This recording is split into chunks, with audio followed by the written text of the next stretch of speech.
In this segment, we will study about the Gnostic movement. Last video में हमने tropic movement complete किया है. अब इस वीडियो में हम नास्टिक मूवमेंट जो कि सेकेंड पार्ट है ग्रोथ डिपेंडेंट मूवमेंट में, उसे हम डिस्कस करेंगे. So first of all nastic movement. Nastic movement in plants. Gnostic movements generally are non-directional movements, non-directional movement, and these non-directional movement occur due to Turger change.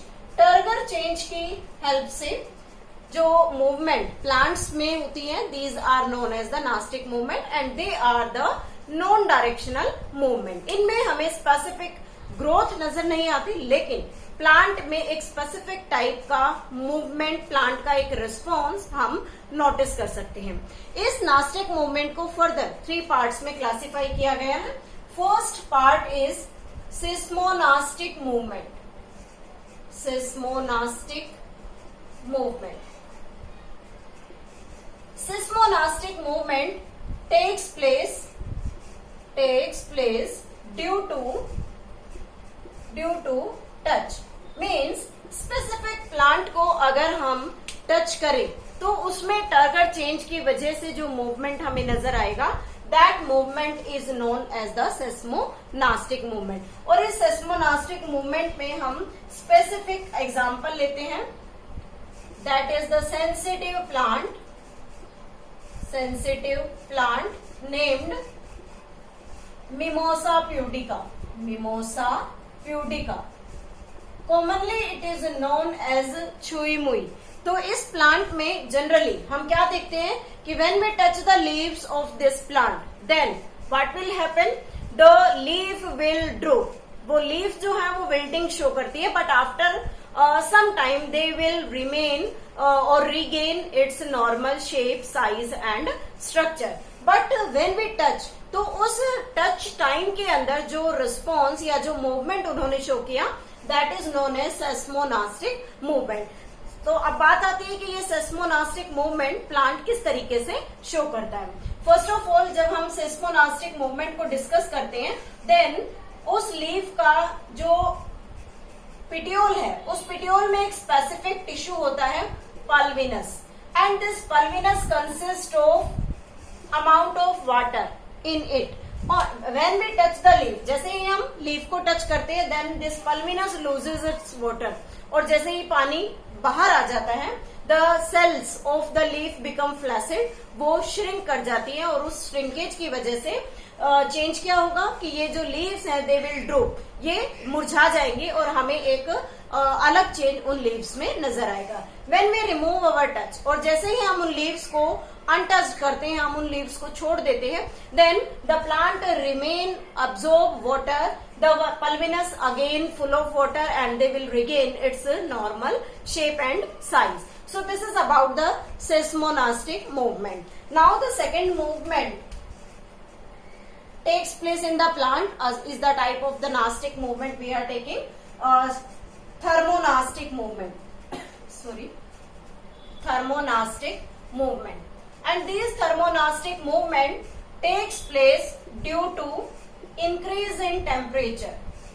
Increase in temperature means जैसे जैसे temperature rise करे, वैसे वैसे plant के leaves में या plant के अंदर हमें स्पेसिफिक एक मूवमेंट नजर आए. फॉर एग्जाम्पल, जनरली यहां हम एग्जाम्पल ले रहे हैं ट्यूलिप फ्लावर का. ट्यूलिप फ्लावर जो है वो अपने फ्लावर्स को तभी ब्लूम करता है जब उसके अंदर जो टेम्परेचर की रिएक्शंस हैं, या हम कहें कि टेम्परेचर जो है वो कंटिन्यूअसली इंक्रीज हो रहा है. मीन्स एक्सटर्नल एनवायरमेंट का टेम्परेचर जैसे जैसे इंक्रीज होगा, tulip flower will start blooming, वो अपने फ्लावर्स को ओपन करना स्टार्ट कर देगा. तो इस टाइप का जो मूवमेंट है, that is name as the thermonastic movement. Third type of the nastic movement is photonastic movement. Photonastic movement. और इस फोटोनास्टिक मूवमेंट में जनरली हम यहाँ वर्ड यूज कर रहे हैं photo in the sense sunlight, कि अगर स्पेसिफिक लाइट की अगर हम बात करें, whether it is the moon light और इट इज द सनलाइट। तो उस मून या सनलाइट के अंदर प्लांट अगर अपने फ्लावर को ब्लूम करता है तो उस एक्टिविटी को हम क्या कहते हैं, फोटोनास्टिक मूवमेंट। अब इस फोटोनास्टिक मूवमेंट में हम दो कैटेगरीज देख सकते हैं। First, in which the flower blooms during the day and close during night। Generally हम जितने भी फ्लावर्स देखते हैं कि वो मॉर्निंग में ओपन होते हैं और इवनिंग होते होते जैसे ही सनसेट होता है दे विल क्लोज, और वो क्लोज हो जाते हैं। तो these are the flowers which open during the day, but some flowers are blooming during the night। flowers blooms during night and remain closed during day, during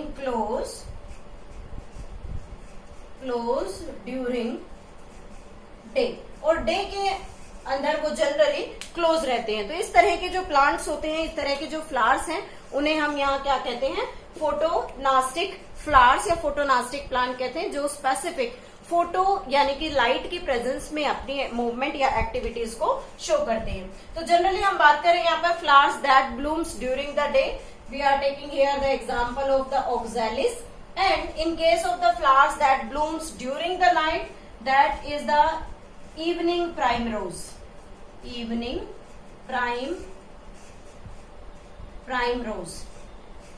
These are the different types of flowers which shows the photonastic movement. And the last thing we are taking here the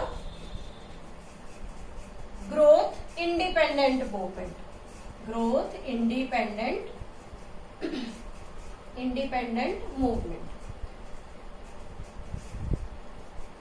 This growth independent movement takes place when the plant showing the instance movement in response to the stimulus. Plant organ show instance movement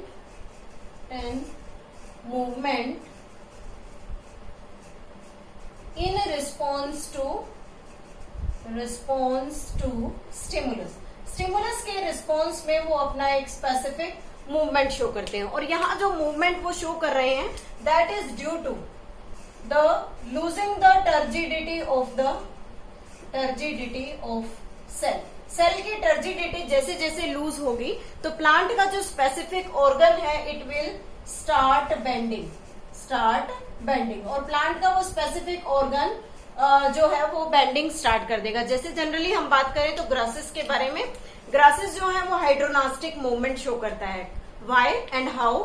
जैसे जैसे plant में, grass plant के अंदर water insufficient हो जाता है, water deficient condition है, तो प्लांट में, ग्रासेस में स्पेसिफिक सेल्स होती हैं, these are known as the bulliform cells, they will coil. वो बुलिफॉर्म सेल्स जो है वो फोल्ड होना स्टार्ट करती हैं to decrease the surface area, और जैसे जैसे वो कॉइलिंग करेंगी वो अपना सरफेस एरिया डिक्रीज कर लेती है, जिससे क्या होता है, सनलाइट का डायरेक्ट इम्पैक्ट उस प्लांट की लीफ पर नहीं पड़ता and it will not loses the stored water in it. तो इस तरीके का जो मूवमेंट्स होते हैं उन्हें हम ग्रोथ इंडिपेंडेंट मूवमेंट कहते हैं, जो किसी भी स्पेसिफिक प्लांट ऑर्गन में जनरली एक्टिविटीज को स्टॉप करने के लिए, या हम बात करें तो उसके अंदर टर्जिडिटी के खत्म होने की वजह से बनते हैं, और इस केस में जनरली प्लांट ऑर्गन अपनी बैंडिंग शो करता है। In this case we can say different example, nyctinastic as well as the hydronastic movement.